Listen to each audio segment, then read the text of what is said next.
அன்பான தேவ பிள்ளைகள் எல்லோருக்கும் இயேசு கிறிஸ்துவின் நாமத்தில் என்னோட வாழ்த்துக்களை தெரிவித்துக் கொள்கிறேன். பிதாவாகிய தேவனாலும் நம்முடைய கர்த்தராகிய இயேசு கிறிஸ்துவினாலும் உங்கள் எல்லோரோட வாழ்விலும் கிருபையும் சமாதானமும் உண்டாவதாக என்று சொல்லி உங்களை வாழ்த்துவதிலே நான் மீண்டும் மகிழ்ச்சி அடைகிறேன். தேவ பிள்ளைகளே, நாம் கடந்த சில வாரங்களாக ஒரு மனிதனோட வாழ்விலே பாவ சோதனை எப்படி படிப்படியாக கிரியை செய்து அவனை எப்படி அடிமைப்படுத்துகிறது என்பதை குறித்த அந்த போதனையை நாம் கடந்த சில வாரங்களாக நாம் பார்த்து வருகிறோம். இந்த வாரமும் தொடர்ந்து நாம் அதை பார்க்க போகிறோம். ஏன் இந்த சத்தியங்களை நீங்கள் கேட்க கேட்க இது நீங்கள் பாவத்தை மேற்கொள்வதற்கு இந்த வசனங்கள் உங்களை என்ன செய்கிறது? பலப்படுத்துகிறது. அதனால் இந்த நிகழ்ச்சியை பார்த்து கொண்டிருக்கிற நீங்கள் தொடர்ந்து கவனமாக இந்த வசனங்களை கேட்க நான் அன்போடு கேட்டுக்கொள்கிறேன். கையிலே நீங்கள் வேதத்தை எடுத்துக்கொள்ளுங்கள். இப்பொழுது நாம் புதிய ஏற்பாட்டிலே அப்போஸ்தலனாகிய யாக்கோபு எழுதின நிருபம், யாக்கோபு 1ஆம் அதிகாரம் 14வது வசனம் மற்றும் 15வது வசனத்தை நாம் வாசிக்க கேட்கலாமா? அவனவன் தன் சுய இச்சையினாலே இழுக்கப்பட்டு சிக்குண்டு சோதிக்கப்படுகிறான். பின்பு இச்சையானது கர்ப்பம் தரித்து பாவத்தை பிறப்பிக்கும். பாவம் பூர்ணமாகும் போது மரணத்தை பிறப்பிக்கும்.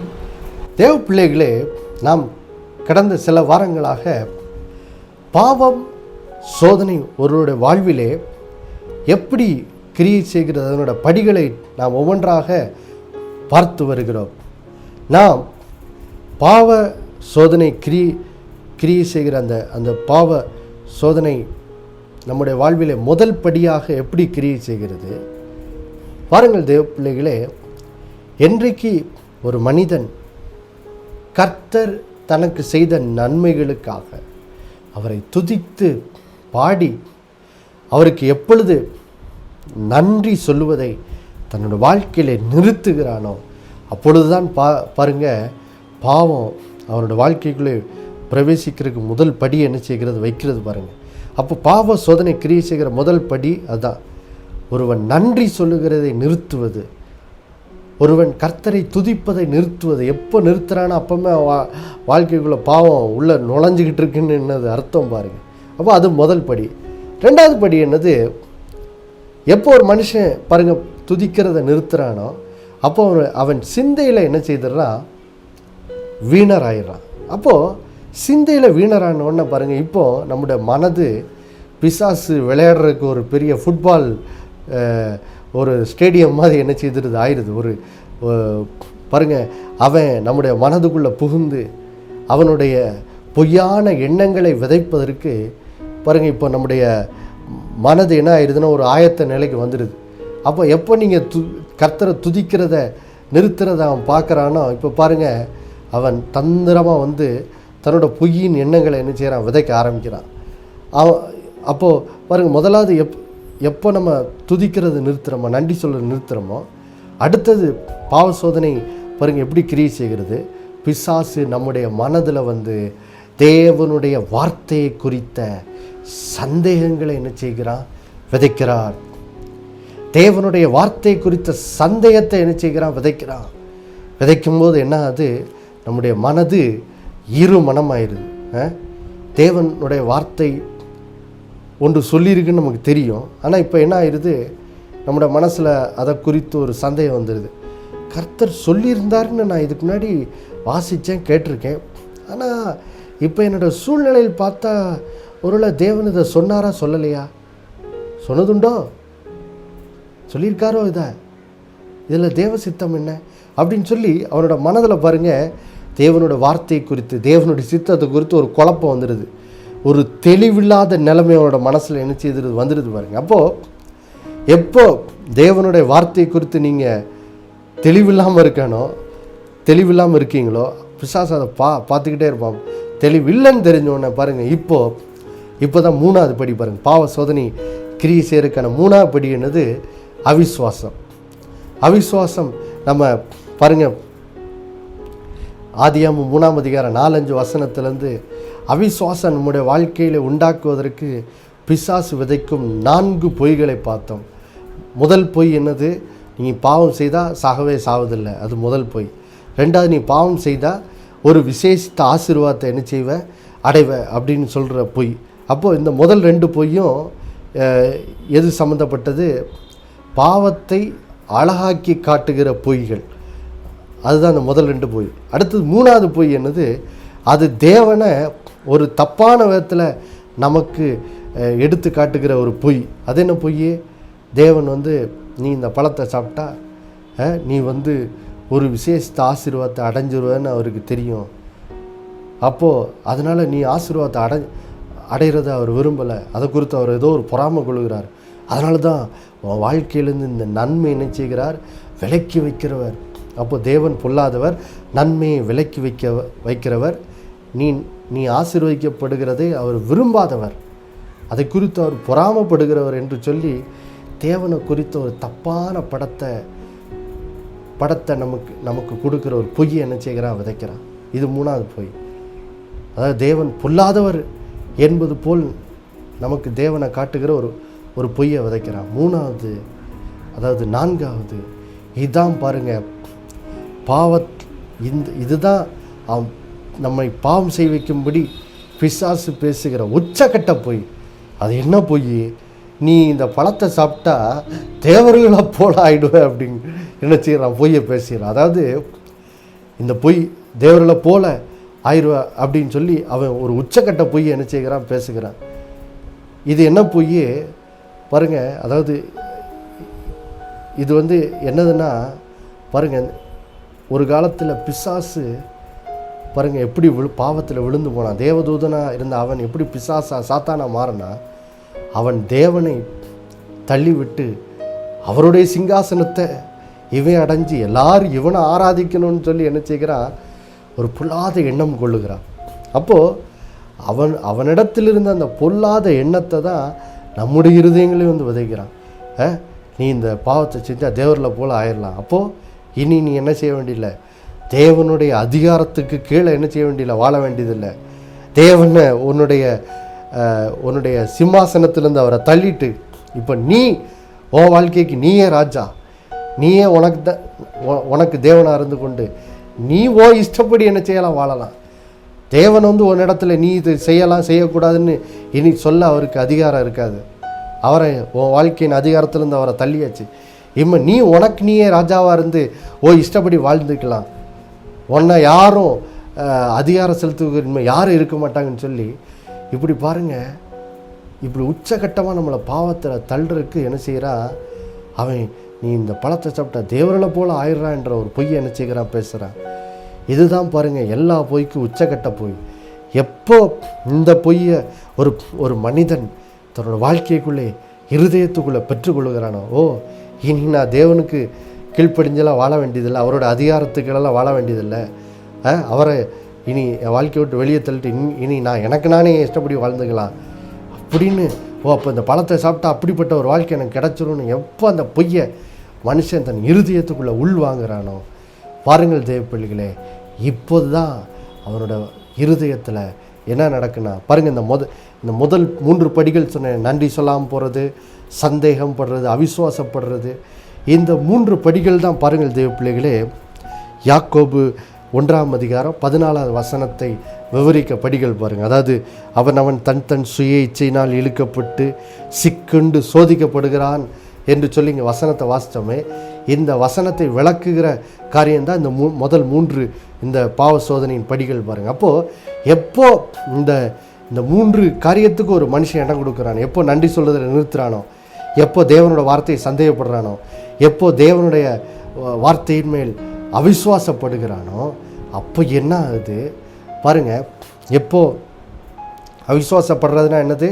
பாவம் செய்தால் நான் சாக மாட்டேன் நம்புறது, பாவம் செய்தால் எனக்கு ஏதோ ஒரு ஆசீர்வாதம் கிடைக்கும்னு நம்புறது, தேவன் ஒரு பொல்லாதவர் என்று நம்புறது, அதாவது நான் இந்த பாவத்தை செஞ்சுட்டா நான் தேவர்களை போல் ஆயிடலாம், நான் எனக்கு நானே வாழ்ந்துக்கலாம், யாரும் எனக்கு என் மேலே அதிகாரம் செலுத்த முடியாது அப்படின்னு எப்போ அதை நம்பி ஒரு மனுஷன் அவிசுவாசப்படுகிறானோ, அவிசுவாசப்பட்டு தேவனுடைய அந்த கட்டளையை, தேவனுடைய வார்த்தையை என்னைக்கு ஒரு மனுஷன் நிராகரிக்கிறானோ, அதான் அவிசுவாசம். பாருங்க, அவிசுவாசம்னா என்னது?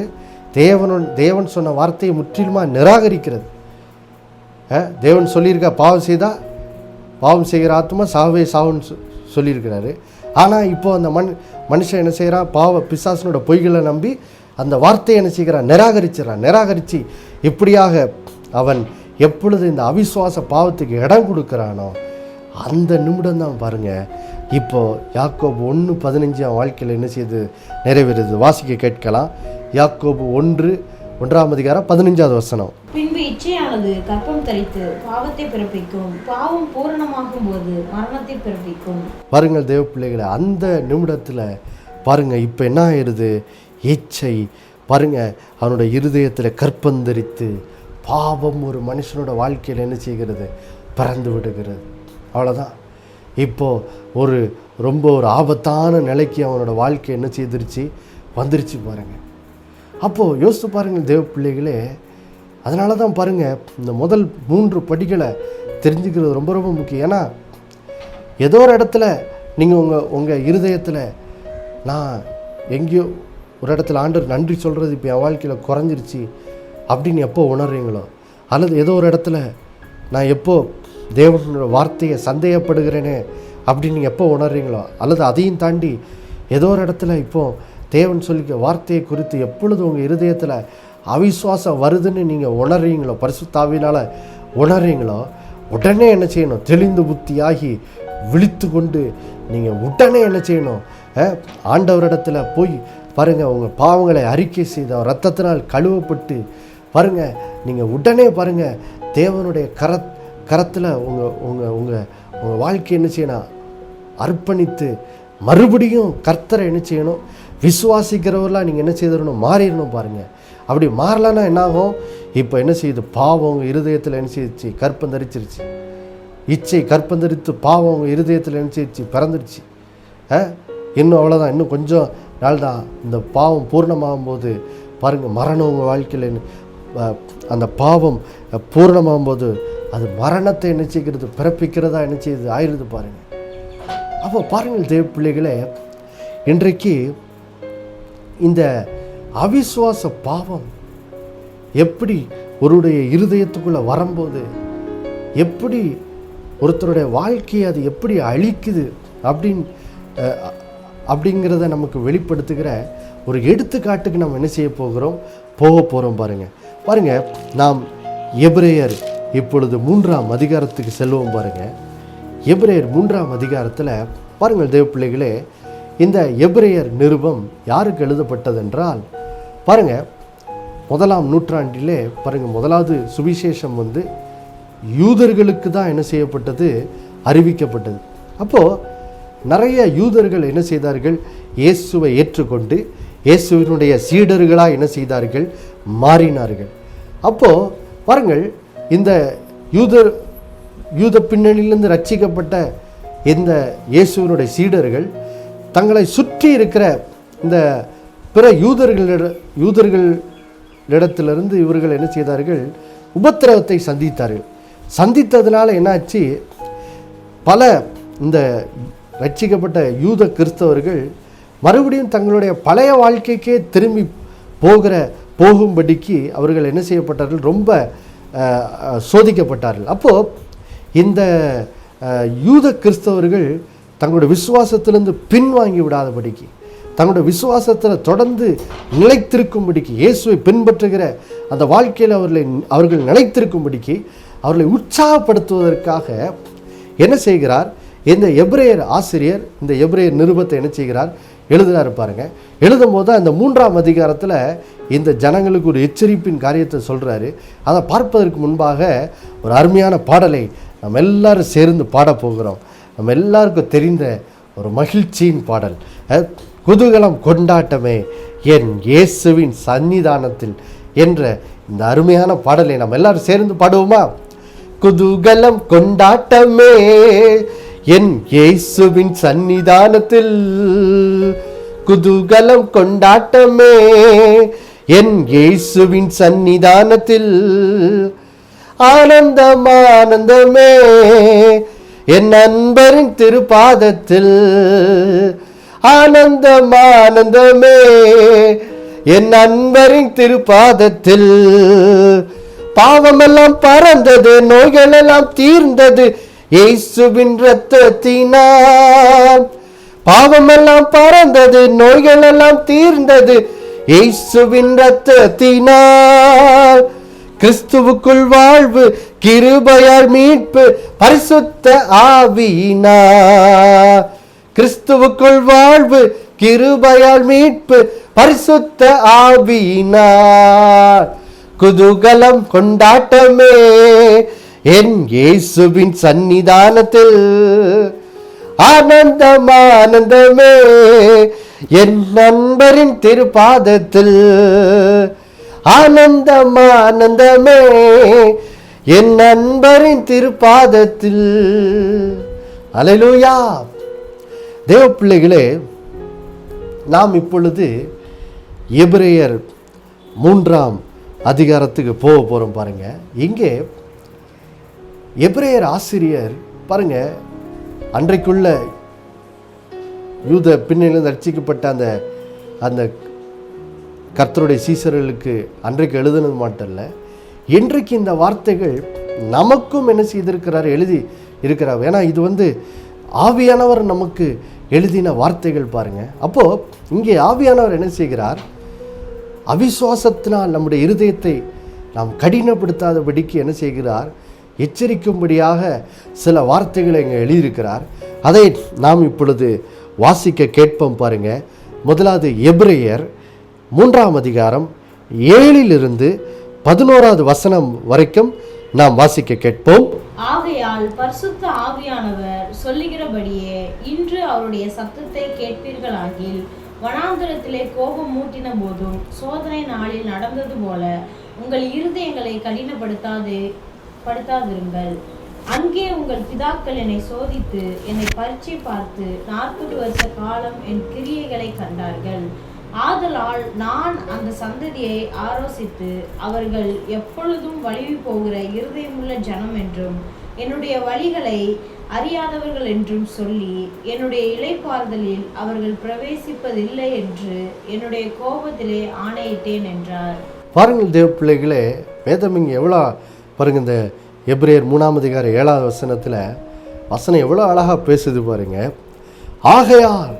ஆகையால் பரிசுத்த ஆவியானவர் சொல்லுகிறபடியே. அப்போ யோசித்து பாருங்க, இங்கே இந்த வசனங்களின் மூலமா பரிசுத்த ஆவியானவர் உங்களோடும் என்னோடும் என்ன செய்கிறார், பேசிக்கொண்டிருக்கிறார். என்ன சொல்லுகிறார் பரிசுத்த ஆவியானவர்? எப்பா, இன்று அவருடைய சத்தத்தை நீ கேட்கும்போது, இன்று அவருடைய சத்தத்தை கேட்கும்போது யோசித்து பாருங்க. இன்னைக்கு யோசித்து பாருங்க, நிகழ்ச்சியின் மூலமாய் கர்த்தருடைய சத்தத்தை கேட்டுக்கொண்டிருக்கிறீங்க. என்ன சத்தத்தை கேட்டுக்கொண்டிருக்கிறீங்க? எப்பா, பிசாசுனுடைய இருதயத்தில் தேவனுடைய வார்த்தையை குறித்த சந்தேகம், அவருடைய வார்த்தையின் பேரில் அவிசுவாசப்படும்படி நம்மளை சோதிக்கும் போது அதுக்கு என்ன செய்யாத, இடம் கொடுக்காத, கர்த்தரோட வார்த்தையை குறித்து அவிசுவாசம் என்ன செய்யாத, கொள்ளாதே. கர்த்தரோட அவிசுவாசம் கொள்றதுன்னா என்னது? கர்த்தர் சொல்லிய வார்த்தையை என்ன செய்யாத, நிராகரிக்காத. கர்த்தர் என்ன சொல்லியிருக்காரோ அதுக்கு என்ன செய், கீழ்ப்படி. அப்போது யோசித்து பாருங்க, பிசாசின் பாவ சோதனைகளுக்கு என்ன செய்யாத, இடங்கூடாதே அப்படின்னு சொல்லி பாருங்க. இன்றைக்கி இந்த நிகழ்ச்சியின் மூலமாக ஆவியானவர் நம்மோடு என்ன செய்கிறார், பேசி கொண்டிருக்கிறார். அவருடைய சத்தத்தை நாம் என்ன செய்கிறோம், கேட்டுக்கொண்டிருக்கிறோம். அப்போது இன்று இந்த நாளில் என்ன செய்றீங்க, அவரோட சத்தத்தை கேட்டுக்கொண்டிருக்கும்போது பாருங்கள், ஆண்டவர் என்ன பண்ணுறாரு, இப்போது ஒரு எடுத்துக்காட்டை கொண்டு அதன் மூலமாக நம்மளை என்ன செய்கிறார், எச்சரிக்கிறார். என்ன எடுத்துக்காட்டு பாருங்கள்.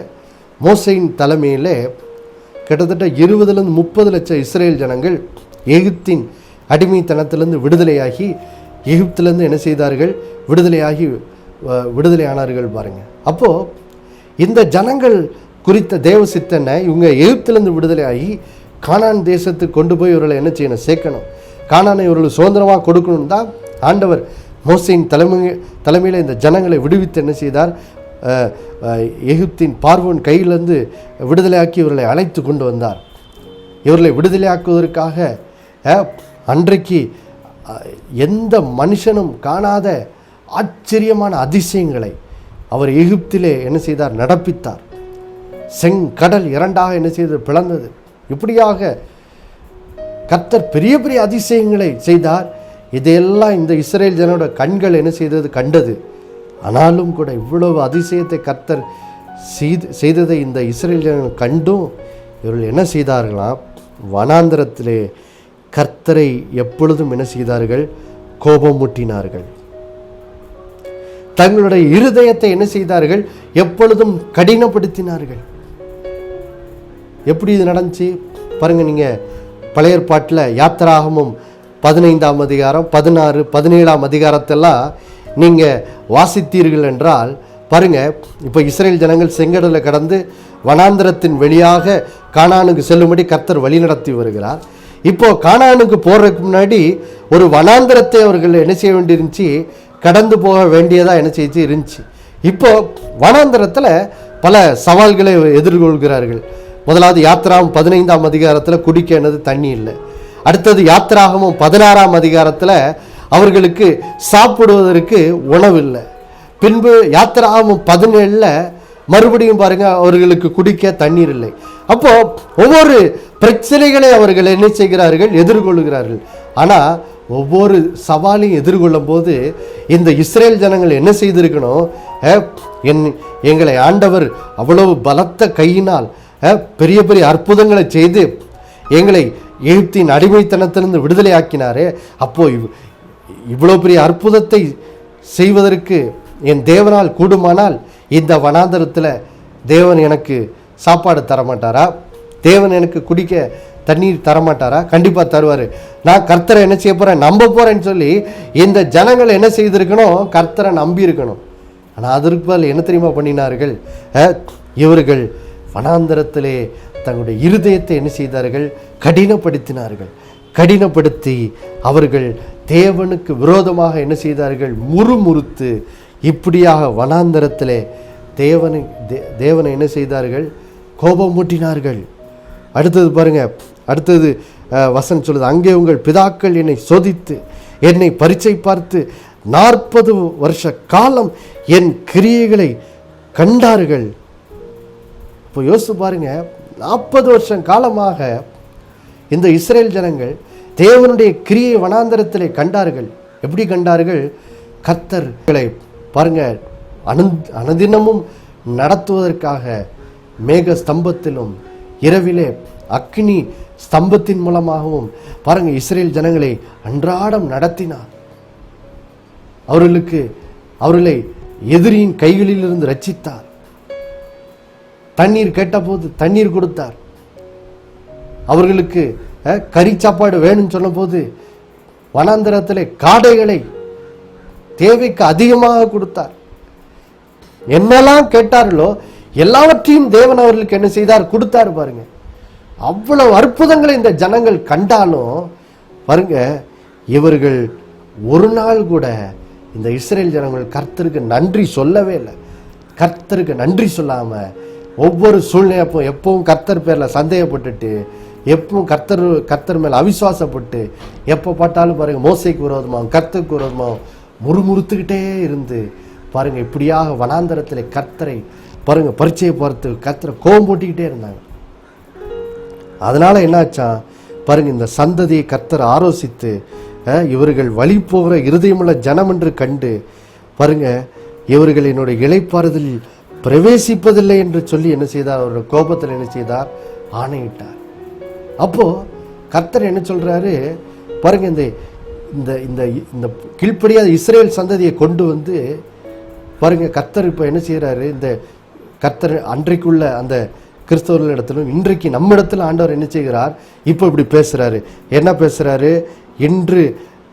இன்று அவரோட சத்தத்தை இப்போ நீ கேட்டுக்கிட்டு இருக்கும்போது இப்போ பாருங்க 12வது வசனம் 13வது வசனத்தை வாசித்து கேட்டு முடிப்போம். எபிரேயர் 3ஆம் அதிகாரம் 12, 13வது வசனத்தை நாம் வாசிக்க கேட்டு முடிப்போம். சகோதரரே, ஜீவனுள்ள தேவனை விட்டு விலகுவதற்கேதுவான அவிசுவாசமுள்ள பொல்லாத இருதயம் உங்களில் ஒருவனுக்குள்ளும் இராதபடிக்கு நீங்கள் எச்சரிக்கையாயிருங்கள். உங்களில் ஒருவனாகிலும் பாவத்தின் வஞ்சனையினாலே கடினப்பட்டு போகாதபடிக்கு இன்று என படுமளவும் நாடோறும் ஒருவருக்கொருவர் என்ன செய்யுங்க, புத்தி சொல்லுங்கள். ஆண்டவர் சொன்னார் பாருங்க. ஆண்டவர் இங்க நம்மளை எச்சரிக்கிறார் பாருங்க. என்ன எச்சரிக்கிறார்? எப்பா, ஜீவனுள்ள தேவனை விட்டு விலகுவதற்கு ஏதுவான அவிசுவாசமுள்ள பொல்லாத இருதயம் உனக்குள்ளே இராதபடிக்கு நீ என்ன செய்ய, எச்சரிக்கையாயிரு.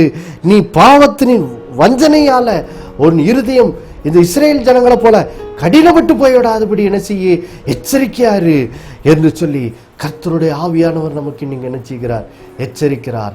அதனால் தேவ பிள்ளைகளே, இனி உங்கள் வாழ்விலே கர்த்தர் பேர்ல சந்தேகப்படும்படி அவிசுவாசப்படும்படி பிசாசு உங்களை சோதிக்கும் போது கர்த்தரை துதித்து பாடி அவருக்கு நன்றி சொல்லி அவிசுவாச சந்தேகத்தை மேற்கொண்டு இப்படியாக பாருங்க, கர்த்தர் பேரில் எப்பொழுது விசுவாசம் உடையவர்களாய் வாழ கர்த்தர் உங்கள் ஒவ்வொருத்தருக்கு அனுகிரகம் செய்வாராக.